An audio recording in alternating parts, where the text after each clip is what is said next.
And welcome, Hoosier fans, to another episode of Podcast on the Brink, your weekly dose of Indiana University basketball news and discussion. I'm your host, Jerod Morris. Podcast on the Brink is a joint production of the Assembly Call and Inside the Hall. For complete coverage of IU basketball, visit assemblycall.com and insidethehall.com.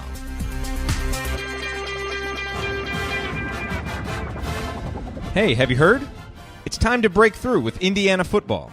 The 2017 season is underway, and we want to invite you to come check out head coach Tom Allen and your Indiana Hoosiers at home this season at beautiful Memorial Stadium. Tickets are available at iuhoosiers.com, and youth tickets are only $10. Go Hoosiers. Break through. On this week's edition of Podcast on the Brink, we continue our tour around the Big Ten. We are going to be talking about the Purdue Boilermakers with Brian Neubert of goldenblack.com. As much as we don't want to admit it or remember, the Boilermakers are the defending Big Ten champions. But what is the outlook for Purdue this year? Obviously, Caleb Swanigan is gone, but still plenty of playmakers left, like Vince Edwards and Carson Edwards and Isaac Haas. We talk about the outlook for the Boilermakers as well as the trip they took this summer, what newcomers look interesting, and much more as we preview the 2017-18 Purdue Boilermakers. All of that and more on this week's edition of Podcast on the Brink. Hey, real quick, a word about this week's sponsor, SeatGeek. Buying tickets to sports and concerts can be complicated, but there is a better, simpler way to buy with SeatGeek. SeatGeek is the smartest, easiest way to get tickets to live events because with SeatGeek's seamless mobile experience, you can buy and sell tickets in just 2 taps. SeatGeek helps you find the best seats at the best prices, fully guaranteed. There really is nothing quite like seeing your favorite team or musician in person, and SeatGeek will get you closer to the action for a great value. I have SeatGeek on my phone, and it's by far the easiest way that I've found to shop for tickets. I can be anywhere, and like I just mentioned, with just a few taps, I can instantly find seats to anything that I want to go to. I actually used SeatGeek to buy tickets earlier this year to see Yogi play here in Dallas. I bought my wife concert tickets for the summer. So SeatGeek is designed to make your ticket buying experience easier than ever.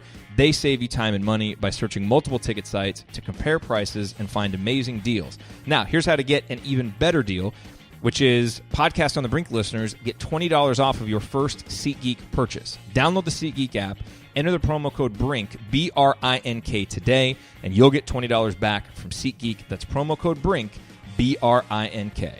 And now, on with this week's episode of Podcast on the Brink. All right, we are joined on this episode of Podcast on the Brink by Brian Neubert, who covers Purdue basketball for goldenblack.com. Brian, welcome to Podcast on the Brink. It's great to have you with us. Thanks for having me, guys. Appreciate it. So, this opinion isn't really probably going to make me very popular among our audience, obviously, but, as I've kind of looked at the preseason and who's coming back in the Big Ten, even though Purdue obviously suffered a big loss, losing a guy like Caleb Swanigan, one of the more dominant players in school history, I still think the cupboard is pretty full in West Lafayette, and I think Purdue's going to have a chance to be pretty good this year. But obviously the big question facing the Boilermakers is how do you replace Caleb Swanigan? And so I guess that's a good place to lead off is what will Purdue look like this year, and how will the Boilermakers look different without Biggie in the lineup? Well, you don't replace a player like him with any one person. The good news for Purdue is they have a really good senior class coming back, a senior class that would have made Purdue a good team the last 2 years, even without Caleb Swanigan, if you ask me. A group that came in 2014 and was basically exactly what Purdue needed, exactly when it needed it. Because from a basketball perspective, all those guys were good players right away. From a cultural standpoint, all those guys were good presences right away. When Purdue had hit a pretty hard time there for 2 years, they were last place in the Big Ten before that 2014 class came in, and they were a big part of transforming Purdue back into what Purdue expects to be every year. Now this is their team. It's been their team in a lot of ways the last 2 years, but Swanigan, was so influential and so involved in everything and so impactful in every way on and off the floor that, maybe it hasn't been their team as much as it would have otherwise been. Now it's their team. And you look at a guy like Vincent Edwards has a chance to be a high all Big Ten guy. He always has been. He's just had to kind of lurk in the shadows of Caleb Swanigan, and that was a pretty long shadow he cast. Dakota Mathias was one of the best two-way players in the league last year in a lot of ways. He becomes more prominent now. Obviously, Isaac Haas has been there, has been very productive. Now he's got to do it without an A.J. Hammonds, without a Caleb Swanigan there along with him. But all these guys are really, really capable. And Purdue's got a sophomore guard, Carson Edwards, who stands to make a pretty significant jump from year one to year two. They're going to have to transform a little bit from a basketball standpoint. They're going to have to compensate for losing the best rebounder in college basketball. That's going to be a big question for them right away. They're going to have to change defensively again, but they return a lot of offensive skill and a lot of experience. This will be a good gauge from Purdue in terms of how much experience really matters anymore in college basketball, because they have a ton of it. You know, you just named a lot of names: Isaac Haas, Carson Edwards, Vincent Edwards, Dakota Mathias, guys that when Alex over at Inside the Hall, when they did their top 25 players in the Big Ten, those were all names that came up, and so it's clear that, that Purdue still has a lot of players. One thing that we saw with Indiana last year, after losing Yogi Ferrell, you kind of lose that leader, a guy who's so important. If you don't have maybe that next guy who's ready to step up and assume, kind of that leadership role, it can really hurt you. Now, obviously, Caleb left as a sophomore. He didn't leave as a senior. And all of those names, you've got some seniors in there. You've got some guys who have experience. Do you think that this is going to be kind of a leadership by committee type thing? Or do you think that there's one guy in particular there that steps up and kind of becomes the star, the go-to guy for this team? Well, I think that goes back to the 2014 class from a leadership perspective, because Vincent Edwards, Dakota Mathias, P.J. Thompson are all excellent leaders. They've all been around the program a long time, played a lot of basketball, have the personalities that are perfectly suited for leadership. From a basketball standpoint, I think it has to be Vincent Edwards. I think he's more than capable. I think he's a guy you can use in a lot of ways. He can score in a lot of different ways. You can run offense through him. He's got to get better defensively, but he's a pretty good rebounder for being a 6'7", 6'8", 4-man basically. I think he's a guy who is really, really going to see his usage go through the roof, and I think it's going to make him a really productive player. You saw in situations last year. You saw it in the NCAA tournament. You saw it in Bloomington. You saw it at Northwestern. You saw it at Minnesota the year before. Real potential for him to really be a breakout player for Purdue this year, that guy who could push to be a 16, 17, 18-point a game guy and a 8-9 rebound type on pretty efficient shooting. He led Purdue in assists his first 2 years on campus, which doesn't happen often from essentially what we call a power forward, but it's not a power forward anymore in college basketball. But he's so versatile and he can do so many different things, and Purdue's going to use him in so many different ways this year. I think he's probably that guy who stands poised to do that, and Purdue needs him to do that. Sometimes he's kind of blended in more than a player as good as he is should. That can't happen this year, or else he's not going to have the sort of season he's capable of having, and Purdue's probably not going to have the sort of season it's capable of having. Brian, with Isaac Haas, you mentioned earlier, I think you made a great point. His first couple of years, he had A.J. Hammonds obviously to play behind, and then last year, Purdue went smaller and obviously started Swanigan, and it kind of rotated him and Haas in and out together. How does Haas's role this year change, and do you have a sense as to whether he's going to be able to handle playing more minutes? Is it something I think his minutes has probably hovered no more than 20 a game going. Is there a chance he's going to play more than that, or is he kind of hit his ceiling as far as how much he's going to play, and how will Purdue back him up? Well, he will play as much as he can play effectively. I think for one thing, this is the year that the foul trouble issue really comes into play. He gets a lot of calls that go his way because he gets fouled all the time, but he also gets more than his share of calls that are called on him because he's 7'2", 300 pounds, and Hulk smash kind of thing. You just kind of assume that he killed somebody when it probably would have been called on somebody smaller than him. So that has to be an issue, but he has to play strong, and B, he has to play strong mentally. And I think that's the biggest key to his success this year, because before, sometimes he would get focused on the fact that he was drawing so much attention from people that people were fouling him on every play. He might get a call that didn't go his way. It might get in his head a little bit. He has to be mature. He has to be mentally tough. He's got to be physically tough. And he has to have the most productive in every area season of his career for Purdue. He's got to get better defensively.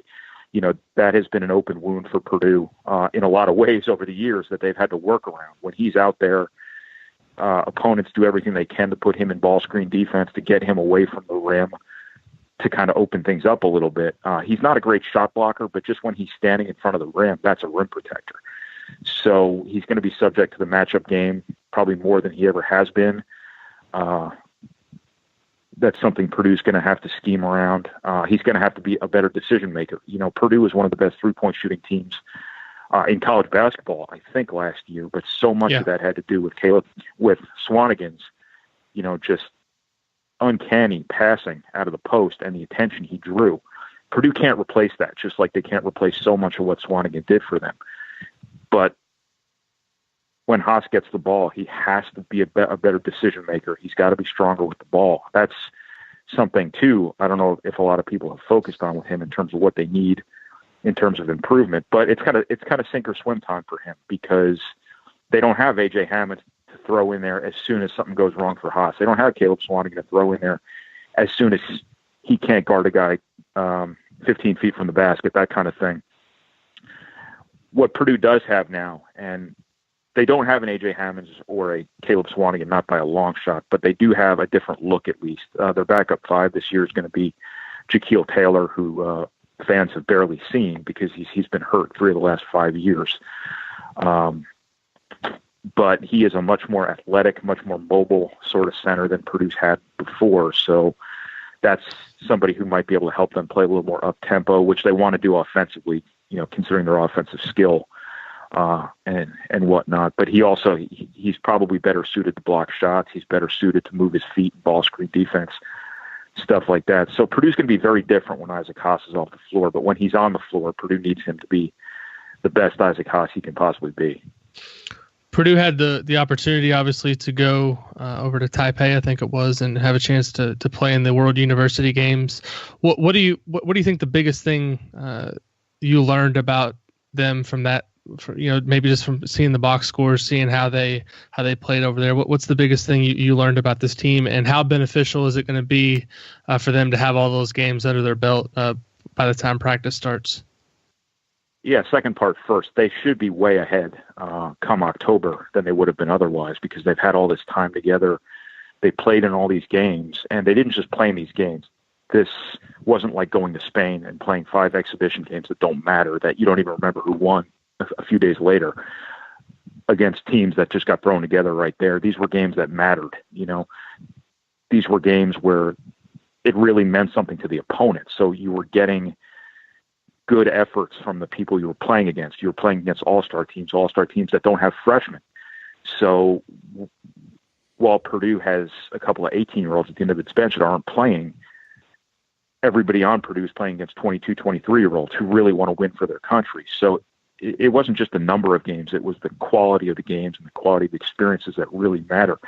You would think that day 1 of practice come this year is going to be like day 30 of practice in a normal year, something like that. Purdue got to practice an unlimited amount during the summer because of this. That's something the NCAA allows, which is profoundly valuable. Obviously, Purdue didn't practice every single day. You want to have your legs come March, clearly, but that is a really valuable experience for the whole team, but especially for the newcomers and whatnot. In terms of watching them play over there in the few games where the stream actually worked, they have to rebound. They just absolutely have to be constantly, acutely aware of rebounding, everybody on the floor, because they're very much at risk of a constant strength from the last couple of years becoming a consistent concern this year. You can't it's just human nature the last couple of years to just kind of assume, hey, we got the best rebounder in the country. He's going to, punch this guy in the face and get that ball. And they don't have that anymore. They can't fall back on that anymore. So everybody on the floor has to rebound. They have to get the best rebounding season of Isaac Haas's career. They have to get the best rebounding season of Vincent Edwards' career. And speaking of Vincent Edwards, he's been at his best in his career when he's been really offensive rebounding, and I'd anticipate that being something that really is a litmus test of his success this year. But it pretty much has to be everybody, because they don't have A.J. Hammonds anymore to go up over everybody and get the ball above the rim. They don't have Caleb Swanigan to clear out all that space anymore and just simply will himself to rebounds in a lot of ways.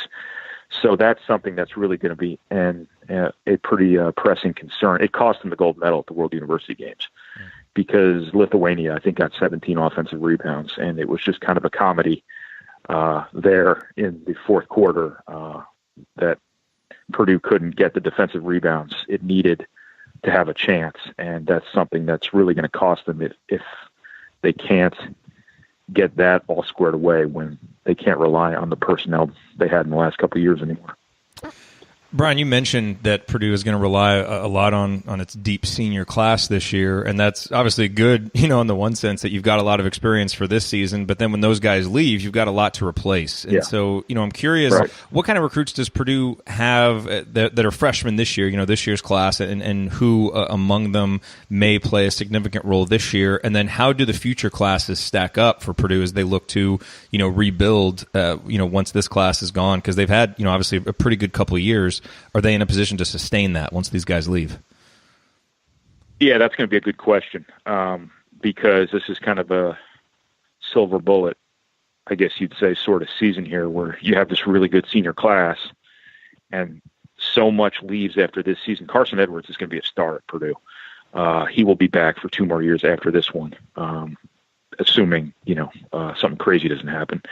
But they'll have him build around, but their current freshman class is probably going to be one that gets to be brought along pretty slowly this year. Purdue doesn't badly need a lot of those guys to step into big roles right away.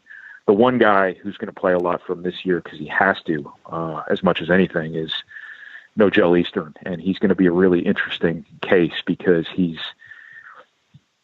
going to play point guard. He's going to be their number 2 point guard. That's not the position everybody recruited him for. I don't know if you guys are familiar with him. He's a 6'7", 220-pound guard / swingman sort of player who's a really good passer who can give Purdue a little bit more of an off the dribble dynamic in the half court. But he's 6'7", 220 pounds, and I'm not convinced he's not going to leave Purdue as a stretch 4 or at least that true small forward. So that's going to be your point guard this year.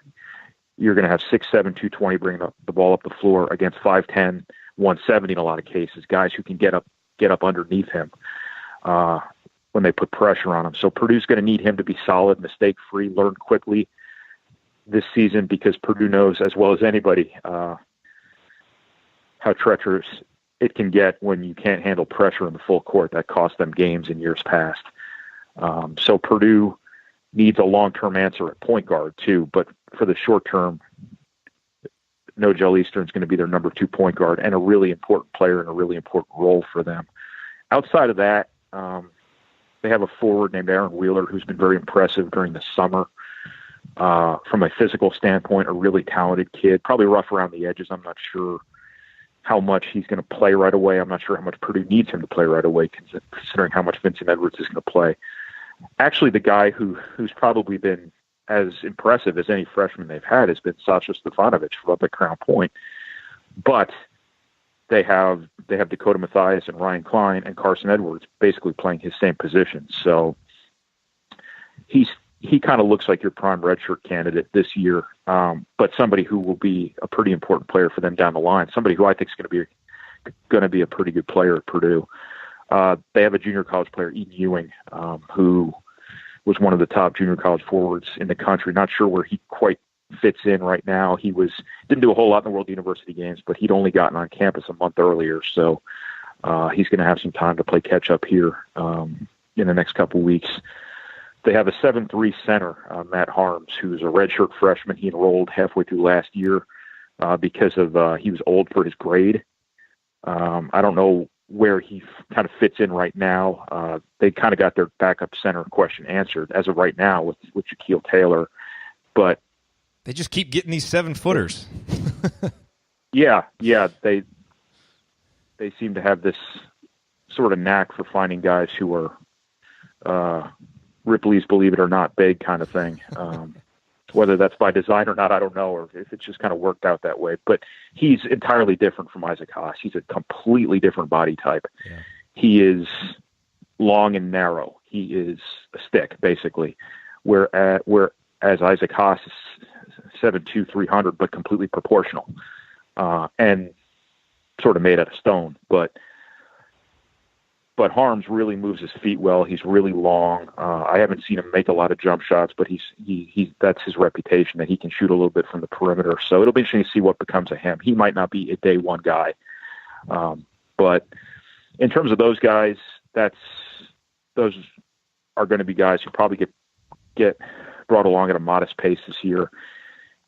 After that, Purdue's got to get a good 2018 class because this is a really important senior class. They need help replacing right away.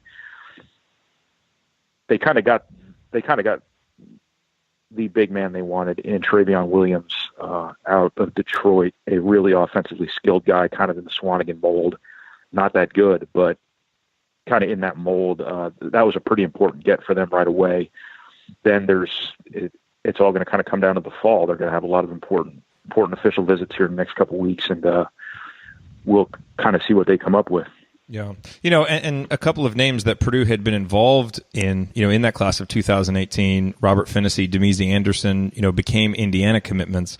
And I'm curious to get your perspective and what the perspective has been, of Purdue fans to the coaching change at Indiana, going from Tom Crean to Archie Miller, Indiana's renewed focus. And obviously in these cases, success, recruiting the state a little bit better than they had been.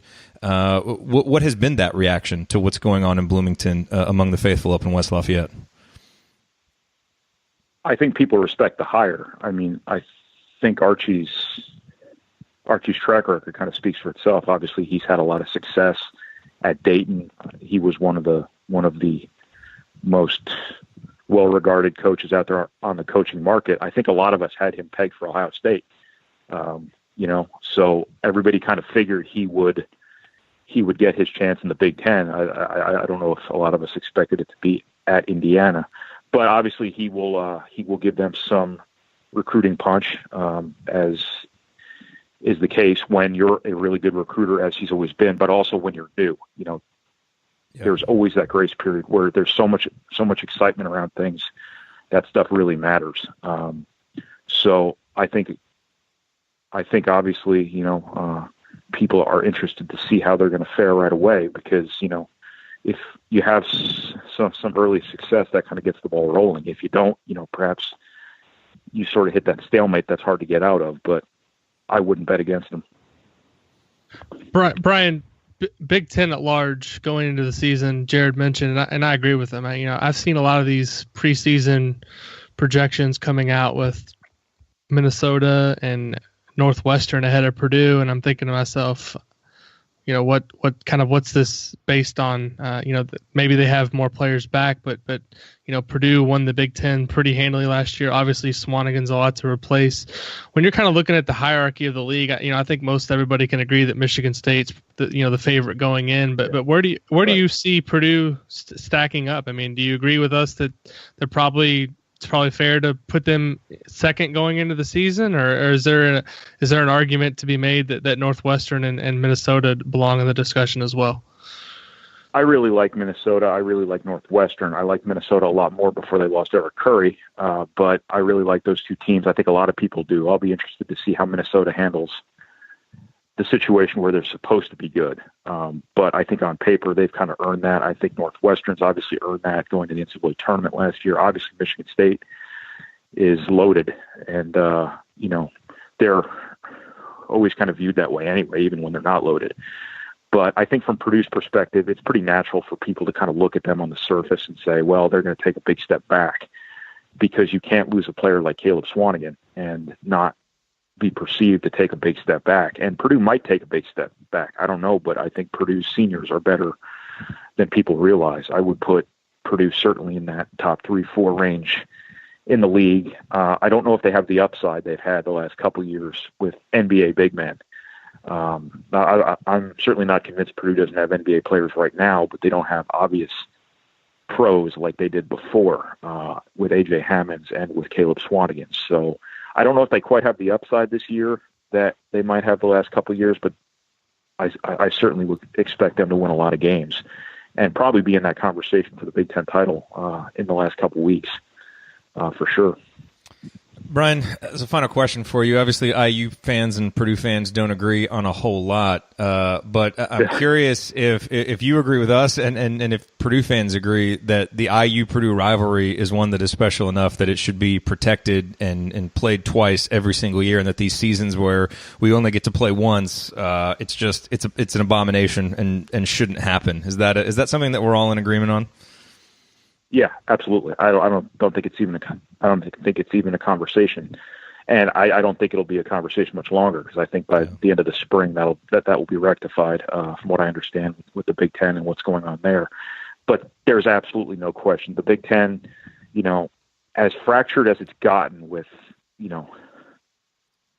Iowa flying to Rutgers on a Wednesday night to play a 9:00 game and all this craziness that has gone on in the Big Ten. The Big Ten's about Purdue, Indiana, Ohio State, Michigan State, so on and so forth. And for the sake of the league, for the sake of all of it, for the sake of fan interest, for the sake of every aspect of it, of the league, of how it's perceived, you need these games that mean so much to people and so many people care about. And I think it's pretty unfortunate when Purdue and Indiana have only played once because it's such a spectacle when the two teams play. It means so much to the state, it means so much to the league, basically, that it has to happen twice every year. And I think from here on out it will.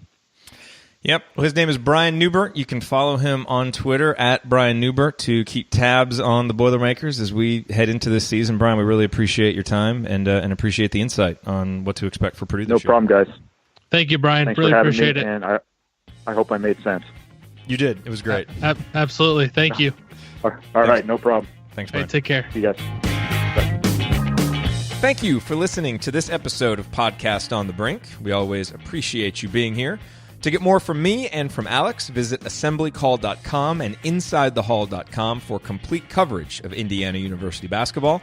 If you liked this episode, please consider sharing it with a friend or family member who loves IU basketball as much as you do. You can also support the show by leaving a rating and review on iTunes, which helps us get the word out to more IU fans like yourself. We'll be back next week with another brand new episode. Until then, as always, go Hoosiers.